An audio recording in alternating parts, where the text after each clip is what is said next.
당신이 가장 두려워하는 일이 지금 조용히 시작되고 있다면 어떻게 하시겠습니까? 같은 지붕 아래 살아온 수십 년의 세월이 무너지기 시작하는 순간은 거창하거나 소란스럽게 찾아오지 않습니다. 오히려 아무렇지도 않은 듯한 한마디 말로 찾아옵니다. 이제 각방 쓰자.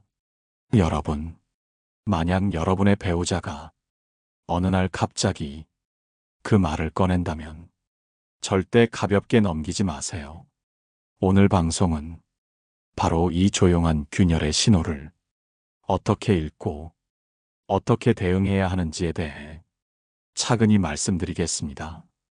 오랫동안 함께 살아온 부부에게 각방은 단순히 잠자는 공간을 나누자는 의미만이 아닙니다. 그것은 정서적 거리, 심리적 이탈, 때로는 관계의 끝자락을 예고하는 신호일 수 있습니다. 오늘 이야기의 주인공은 충청북도 제천에 살고 계신 이은자 어르신입니다. 이 어르신은 남편과 결혼한 지 40해가 넘었습니다. 겉보기엔 평범하고 잔잔한 노년의 부부처럼 보였지만 어느 날 남편이 조심스럽게 말을 꺼냈습니다. 나 혼자 자는 게 편할 것 같아. 이은자 어르신은 처음에는 그 말을 듣고 크게 상처받았다고 했습니다. 이제 나는 이 사람에게 필요 없는 존재가 되었구나. 그렇게 느껴졌기 때문입니다. 하지만 화를 내지도 눈물을 흘리지도 않았습니다. 그 대신 그녀는 그 말의 진짜 의미를 찾아보기로 결심했습니다. 여러분, 배우자가 각방을 제안한다는 것은 단순히 불편해서만은 아닙니다. 오늘 방송에서는 이 작은 신호 속에 숨은 크고 깊은 의미를 하나하나 풀어보려고 합니다. 혹시 지금 여러분의 배우자가 비슷한 제안을 했거나 곧 그런 이야기를 꺼낼 것 같은 낌새가 보인다면 오늘 방송을 통해 그 신호를 놓치지 말고 현명하게 대처하는 방법을 꼭 배워가시길 바랍니다. 지금부터 이은자 어르신의 사례를 중심으로 배우자가 각방을 쓰자고 할 때 절대 무시해서는 안 되는 이유, 그리고 그 이후 어떻게 해야 하는지에 대해 구체적으로 이야기해 드리겠습니다. 다음으로 이은자 어르신이 남편의 각방 선언을 듣고 어떤 선택을 했는지, 그리고 그 선택이 그녀의 인생을 어떻게 바꿔놓았는지를 차근차근 이어가겠습니다. 다음으로 이은자 어르신이 남편의 각방 제안을 들은 이후 어떤 생각을 했고 어떤 선택을 하게 되었는지 그 과정을 깊이 들여다보겠습니다. 이은자 어르신은 남편이 던진 각방이라는 단어가 단순한 잠자리 불편 때문만은 아닐 것이라고 직감했습니다. 그녀는 말했습니다. 남편이 내게 무심한 것도 서운한 말하는 것도 다 견딜 수 있었어요. 근데 각방을 쓰자는 말은 그 모든 감정의 끝이라는 느낌이었어요. 이 사람 마음속에서 나를 지우고 싶어 한다는 신호 같았어요. 그래서 그녀는 먼저 자신을 돌아보았습니다. 나는 이 사람과 여전히 대화를 나누고 있었을까? 나는 이 사람에게 여전히 함께 살아야 할 이유가 되고 있을까? 그 질문들은 쉽지 않았습니다. 자존심이 상했고 억울하기도 했습니다. 하지만 이은자 어르신은 그 감정을 넘어서야 했습니다. 그녀는 말했습니다. 각방을 쓰자는 말은 내 잘못도 그 사람 잘못도 아니었어요. 그저 서로가 너무 오랫동안 마음을 놓아버린 결과였어요. 이 깨달음은 그녀를 조금씩 냉정하게 만들었습니다. 이은자 어르신은 서둘러 화를 내거나 울거나 매달리지 않았습니다. 대신 남편에게 조용히 물었습니다. 왜 갑자기 각방을 쓰고 싶어졌어요? 남편은 잠시 머뭇거리더니 이렇게 대답했다고 합니다. 내가 싫어서가 아니라 그냥 혼자만의 시간이 필요해졌어. 서로 편한 게 좋지 않겠어? 그 대답을 들은 이은자 어르신은 조금은 안도했고 조금은 더 쓸쓸했다고 했습니다. 싫어서가 아니라는 말은 위로가 되었지만 서로 편한 게 좋다는 말은 결국 정서적 거리를 인정하는 말이었기 때문입니다. 이은자 어르신은 그날 밤 조용히 마음을 정리했습니다. 이제부터는 남편을 의지하는 관계가 아니라 나 자신을 더 의지하는 삶을 살아야겠다. 그녀는 결심했습니다. 다음 날 이은자 어르신은 남편에게 이렇게 말했습니다. 그래요. 각방 씁시다. 서로 편해지는 것도 나쁜 일은 아니니까요. 그 대신 서로에게 필요한 만큼은 존중해 줍시다. 완전히 남처럼은 되지 말아요. 남편은 조용히 고개를 끄덕였고 그날부터 둘은 각자의 방을 쓰기 시작했습니다. 여러분, 여기서 중요한 것은 각방을 쓴다는 사실 자체보다 그 선택을 어떤 마음으로 받아들이느냐는 것입니다. 억지로 매달리거나 화를 내거나 비난하는 대신 조용히 묻고 조용히 인정하고 조용히 새로운 방식을 제안하는 것. 그것이 관계의 마지막 끈을 놓치지 않는 방법입니다. 이은자 어르신은 이후로도 남편과 가끔은 따뜻한 대화를 나누고 가끔은 함께 식사를 했다고 합니다. 비록 예전처럼 매일 얼굴을 마주하고 잠들지는 않았지만 서로의 존재를 조용히 인정하는 동반자가 되었다고 했습니다. 이번에는 노후의 배우자가 각방을 쓰자고 했을 때 구체적으로 어떤 신호를 읽어야 하는지, 그리고 그 신호들 속에서 어떻게 마음을 지키고 어떻게 다음 선택을 해야 하는지를 이어가겠습니다. 이번에는 노후의 배우자가 갑자기 각방을 쓰자고 했을 때 절대 무시해서는 안 되는 3가지 신호를 구체적으로 짚어보겠습니다. 첫 번째 신호는 정서적 단절입니다. 이은자 어르신의 경우처럼 배우자가 각방을 쓰자고 할 때는 이미 마음속에 상대방과의 정서적 연결고리가 약해졌다는 명백한 신호일 수 있습니다. 함께 살면서도 같은 공간에 있어도 서로에게 무심해지고 대화가 줄어들고 관심이 사라진다면 그것은 서서히 서로의 세계가 갈라지고 있다는 뜻입니다. 여러분, 여기서 중요한 것은 상대가 나빠서가 아닙니다. 오히려 너무 오랫동안 서로의 마음을 돌보지 못했기 때문에 이제는 혼자만의 공간이 필요해진 것일 수 있습니다. 이 정서적 단절을 무시하면 결국 돌이킬 수 없는 거리가 되어버립니다. 두 번째 신호는 생활 리듬의 분리입니다. 각방을 쓰자는 제안은 단순히 수면 패턴이 달라졌기 때문일 수도 있습니다. 코를 심하게 골거나 밤늦게까지 책을 읽는 습관, 혹은 아침 일찍 일어나는 생활 패턴 때문에 서로 불편함이 커졌을 수 있습니다. 하지만 그 표면 아래에는 나는 나대로 살고 싶다는 무언의 선언이 숨겨져 있을 수 있습니다.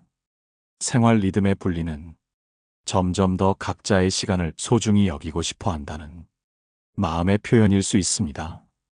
이것은 좋게 보면 서로의 독립성을 존중하려는 시작일 수도 있지만 방치하면 결국 같은 집 다른 사람이 되어버릴 위험이 있습니다. 세 번째 신호는 불편한 감정 회피입니다. 어떤 배우자들은 문제를 대면하고 싶지 않아서 거리두기를 선택합니다. 마음속에 쌓인 불만이나 해결되지 않은 상처를 대화로 풀지 않고 물리적으로 거리를 두는 방식으로 자신을 보호하려고 하는 것입니다.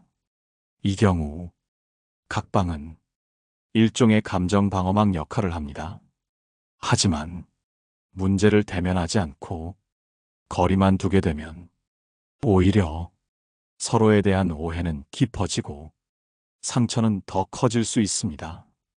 이은자 어르신이 남편에게 조용히 질문을 던진 것처럼 왜 각방을 쓰고 싶어요? 무엇이 힘들었나요? 서로에게 필요한 것은 뭘까요? 이런 질문을 차분히 던질 수 있어야 합니다. 물론 상대가 대답하지 않을 수도 있습니다. 하지만 중요한 것은 대답을 얻는 것이 아니라 나는 대화를 시도했다는 여러분 자신의 태도입니다. 그 노력은 상대의 마음을 당장 바꾸지 못할지라도 여러분의 마음을 후회 없이 지켜줄 것입니다. 여러분, 각방을 쓰자는 제안은 크게 세 가지 경우로 요약할 수 있습니다. 첫째, 정서적 단절이 시작되었다는 신호. 둘째, 생활 리듬이 달라져 독립을 원한다는 신호. 셋째, 불편한 감정을 회피하려는 방어 신호. 이 세 가지를 정확히 읽어야 섣불리 상처받지 않고 섣불리 포기하지 않고 현명하게 대응할 수 있습니다. 이번에는 노후의 각방을 시작하게 되었을 때 어떻게 해야 관계가 완전히 끊어지지 않고 오히려 더 건강한 거리를 만들 수 있는지 구체적인 방법과 사례를 이어서 전해드리겠습니다. 이번에는 노후의 배우자가 각방을 쓰자고 했을 때 어떻게 해야 관계가 완전히 끊어지지 않고 오히려 더 건강한 거리를 만들 수 있을지 구체적인 방법을 차근히 살펴보겠습니다. 이은자 어르신은 남편과 각방을 쓰기 시작하면서 자신만의 세 가지 원칙을 세웠다고 했습니다. 첫 번째 원칙은 생활의 기본 예의를 지킨다는 것이었습니다. 각방을 쓰기 시작했다고 해서 상대를 완전히 무시하거나 냉랭하게 대하지 않았습니다. 아침이면 가볍게 인사를 했고 식사 때는 밥 드세요 한마디를 꼭 건넸습니다. 이은자 어르신은 말했습니다. 같은 집에 사는 사람끼리 아무 말도 하지 않고 서로를 투명 인간처럼 대하면 정말 서로 모르는 사람이 되어버려요. 그건 너무 슬픈 일이에요. 그래서 그녀는 작은 인사라도 잊지 않고 기본적인 예의를 지키며 생활을 이어갔습니다. 두 번째 원칙은 공동의 시간은 최소한 유지한다는 것이었습니다. 주말이면 함께 마트에 장을 보러 가거나 간단한 외출이라도 함께 했습니다. 처음에는 남편도 어색해했지만 시간이 지나면서 이 짧은 외출이 서로에 대한 감정의 온도를 유지해주는 작은 다리가 되어 주었습니다. 여러분, 함께 사는 부부라도 함께 있는 시간이 줄어들면 서로에 대한 존재감이 흐려집니다. 따로 시간을 보내더라도 가끔은 작은 일이라도 같이 하는 시간이 필요합니다. 세 번째 원칙은 서로의 공간을 존중한다는 것이었습니다. 각방을 쓰기로 한 이상 상대방의 방에 함부로 들어가지 않고 서로의 생활을 간섭하지 않았습니다. 남편이 늦게까지 책을 보든 늦잠을 자든 그녀는 더 이상 잔소리를 하지 않았습니다. 그렇게 하면서 서로가 서로에게 작은 자유를 허락하게 되었고 그 자유가 오히려 서로에 대한 원망을 줄이고 감정을 부드럽게 만들었다고 합니다. 이은자 어르신은 말했습니다. 사람은 누구나 나이가 들수록 자기만의 시간이 필요해져요. 그걸 이해하고 받아들이니까 마음이 덜 아팠어요. 여러분, 노후에 각방을 쓰기로 했다면 이 세 가지 원칙을 기억하세요. 첫째, 기본 예의를 지키기. 둘째, 작은 공동 시간을 유지하기. 셋째, 서로의 공간을 존중하기. 이 세 가지를 지키는 것만으로도 같은 집 다른 사람이 되는 비극을 막고 오히려 조용히 서로를 인정하고 존중하는 편안한 관계를 만들 수 있습니다. 각방을 쓴다고 해서 반드시 관계가 끝나는 것은 아닙니다. 오히려 적당한 거리가 서로에 대한 존중과 감사의 마음을 되살려줄 수도 있습니다. 이번에는 노후의 배우자가 각방을 쓰자고 할 때 가장 조심해야 할 위험 신호 3가지를 이어가면서 조심스럽게 짚어보겠습니다. 이번에는 노후의 배우자가 각방을 쓰자고 했을 때 특히 조심해야 할 위험 신호 3가지를 차근히 짚어드리겠습니다.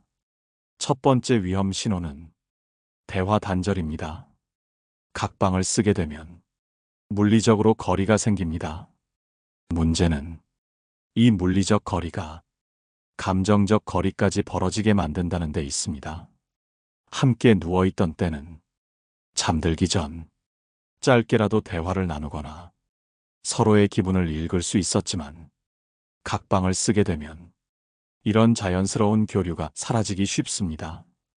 그러다 보면 하루 종일 서로 어떤 생각을 했는지, 무슨 일이 있었는지 알 방법이 없어집니다.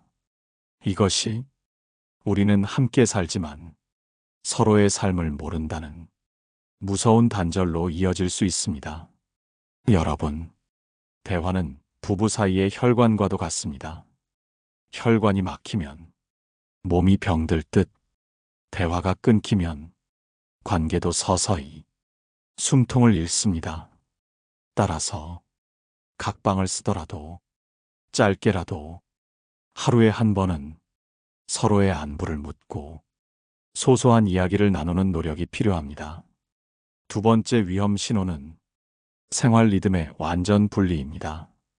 생활 리듬이 아예 달라져 버리면 만나기도 힘들고 마주칠 때마다 오히려 어색해질 수 있습니다. 이은자 어르신은 처음 각방을 쓰기로 했을 때 남편과 일상이 너무 달라지는 것을 막기 위해 일부러 아침과 저녁 식사 시간만큼은 같이 하려고 노력했다고 합니다. 아침이면 간단한 인사를 나누고 저녁이면 식탁에 마주 앉는 것. 이 작은 루틴 덕분에 서로의 존재를 잊지 않고 일상 속 작은 연결을 유지할 수 있었다고 합니다. 여러분도 각방을 쓰게 된다면 하루의 리듬 중 일부는 반드시 함께하는 시간을 의식적으로 만들어야 합니다. 세 번째 위험 신호는 감정적 무관심입니다. 이것이 가장 무섭고 가장 치명적인 신호입니다.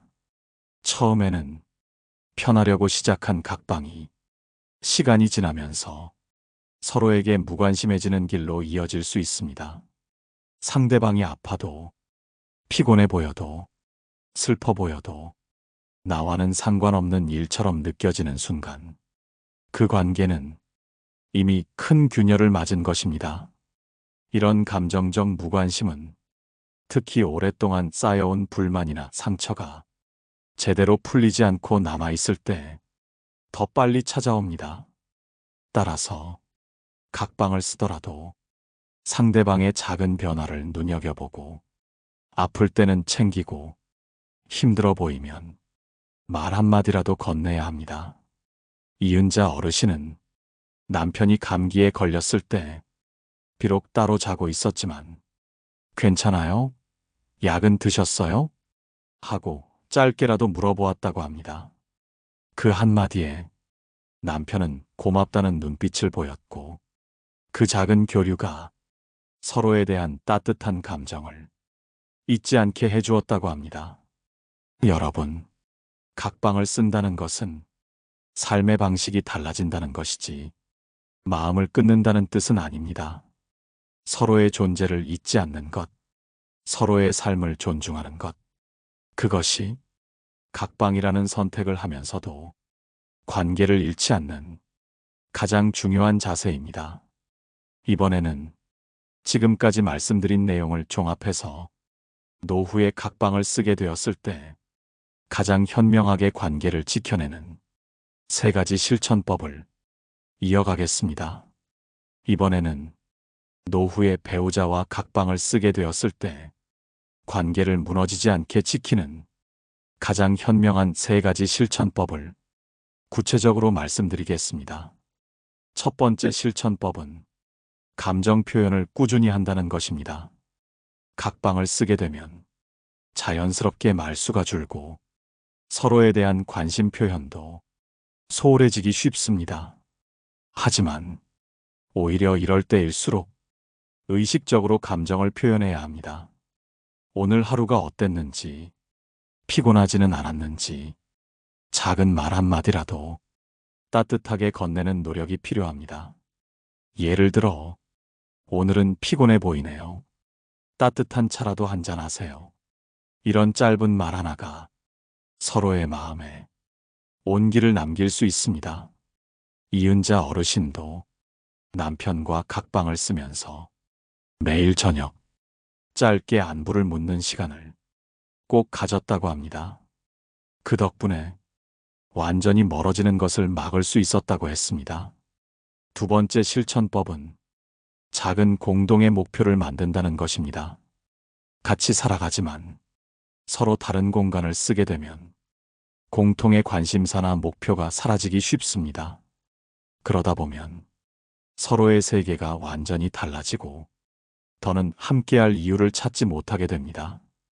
그래서 각방을 쓰더라도 함께하는 작은 목표를 하나 만들어야 합니다.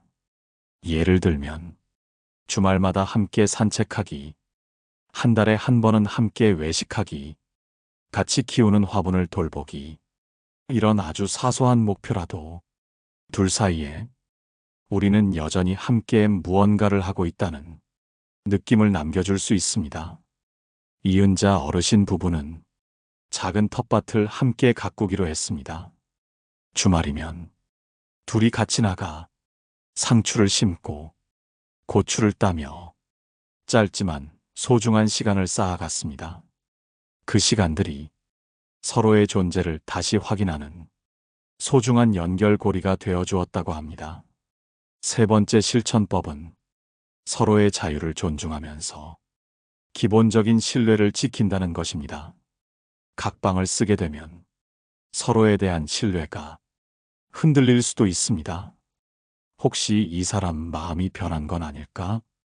혹시 나 없이 더 편하다고 느끼는 건 아닐까? 이런 의심이 생기기 쉽습니다. 하지만 그럴 때일수록 서로의 자유를 존중하고 기본적인 신뢰를 유지하려는 노력이 필요합니다. 밤늦게 들어오더라도 불필요하게 추궁하지 않고 혼자 여행을 가더라도 불안해하지 않고 이 사람도 나처럼 자신만의 시간이 필요하구나. 이렇게 이해하는 마음을 가져야 합니다. 이은자 어르신은 말했습니다.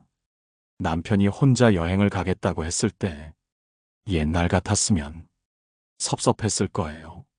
근데 이번에는 잘 다녀오세요. 좋은 시간 보내세요. 하고 웃으며 배웅했어요. 그랬더니 남편도 다녀와서 고맙다며 오랜만에 꽃다발을 사왔더라고요. 여러분, 자유를 주는 사람에게는 자유를 돌려주고 싶어집니다. 의심 대신 신뢰를, 불안 대신 이해를 선택하는 것. 그것이 각방이라는 새로운 형태의 관계 속에서도 서로를 잃지 않는 방법입니다. 지금까지 말씀드린 감정 표현, 공동 목표, 자유와 신뢰, 이 3가지 실천을 하루하루 이어가다 보면 각방이라는 물리적 거리는 있을지라도 마음의 거리는 더 깊고 따뜻하게 이어질 수 있습니다. 이번에는 오늘 이야기 전체를 정리하면서 여러분께 작은 실천 과제를 드리고 마지막 인사로 마무리해 드리겠습니다. 이제 마지막으로 오늘 방송의 전체 이야기를 정리하면서 여러분께 작은 실천 과제를 드리고 따뜻한 인사로 마무리하려 합니다. 오늘 우리는 노후의 배우자가 갑자기 각방을 쓰자고 했을 때 절대 무시해서는 안 되는 신호와 그 이후 어떻게 관계를 지키고 나 자신을 잃지 않을 수 있는지에 대해 차근히 이야기 나누었습니다. 첫 번째로 각방 제한은 정서적 단절, 생활 리듬의 분리, 불편한 감정 회피, 이 세 가지 신호 중 하나일 수 있다는 점을 배웠습니다. 이 작은 신호를 무시하지 않고 조심스럽게 들여다보는 것이 관계를 지키는 첫걸음이라는 것을 다시 마음에 새겨야 합니다. 두 번째로 각방을 쓰게 되었을 때에도 관계가 완전히 끊어지지 않도록 하기 위해 생활의 기본 예의를 지키고 작은 공동의 시간을 만들고 서로의 공간을 존중하는 세 가지 원칙을 소개해드렸습니다. 이 원칙들은 단순한 생활 습관을 넘어 서로에 대한 존중과 애정을 조용히 이어가게 만드는 소중한 연결고리입니다. 세 번째로 특히 조심해야 할 위험 신호, 즉대화 단절, 생활 리듬의 완전 분리, 감정적 무관심을 절대 가볍게 넘기지 말아야 한다는 점을 다시 강조했습니다. 마지막으로 관계를 지켜내기 위해 감정 표현을 꾸준히 하고 작은 공동의 목표를 세우며 서로의 자유를 존중하고 신뢰를 유지하는 세 가지 실천법을 제안드렸습니다. 여러분, 각방을 쓴다는 것은 모든 것이 끝났다는 뜻이 아닙니다. 오히려 조금 더 건강한 관계를 다시 설계할 수 있는 기회가 될 수도 있습니다. 다만 그 기회를 살리기 위해서는 여러분의 의식적인 노력과 따뜻한 인내가 필요합니다. 오늘 방송을 들으시면서 혹시 마음속에 이런 생각이 들지는 않으셨나요? 나는 너무 늦은 건 아닐까? 이 사람과 다시 가까워질 수 있을까? 여러분, 절대 늦지 않았습니다. 삶은 마지막 순간까지 우리가 어떻게 살아내느냐에 따라 얼마든지 달라질 수 있습니다. 지금부터라도 작은 변화 하나, 따뜻한 말 한마디, 짧은 관심 표현 하나, 이런 것부터 천천히 시작해 보세요. 오늘 드리고 싶은 작은 실천 과제는 이겁니다. 오늘 하루 배우자에게 짧은 인사를 건네보세요. 잘 잤어요? 오늘은 좀 어때요? 이런 아주 짧고 부드러운 인사 한마디가 서로의 거리를 다시 좁히는 첫 걸음이 될 수 있습니다. 철학자 라이프 니츠는 이렇게 말했습니다. 세상에서 가장 작은 것들이 가장 큰 차이를 만들어낸다. 여러분의 오늘 한마디가 여러분의 내일을 조금 더 따뜻하고 편안하게 바꿔줄 수 있습니다. 방송을 마무리하며 여러분께 부탁드립니다. 오늘 이야기 속에서 혹시 여러분 마음에 와닿은 부분이 있었다면 댓글로 함께 나눠주세요. 비슷한 상황을 겪고 있는 누군가에게 여러분의 이야기가 큰 위로가 될 수 있습니다. 좋아요와 구독도 잊지 마시고 이 소중한 이야기가 더 많은 사람에게 닿을 수 있도록 함께 해주시길 바랍니다. 지금까지 여러분 마음 곁에서 조용히 말씀드리고 싶었던 노후 상담사였습니다. 고맙습니다. 그리고 또다시 따뜻한 이야기로 여러분을 찾아뵙겠습니다. 노후에 빛나는 지혜였습니다.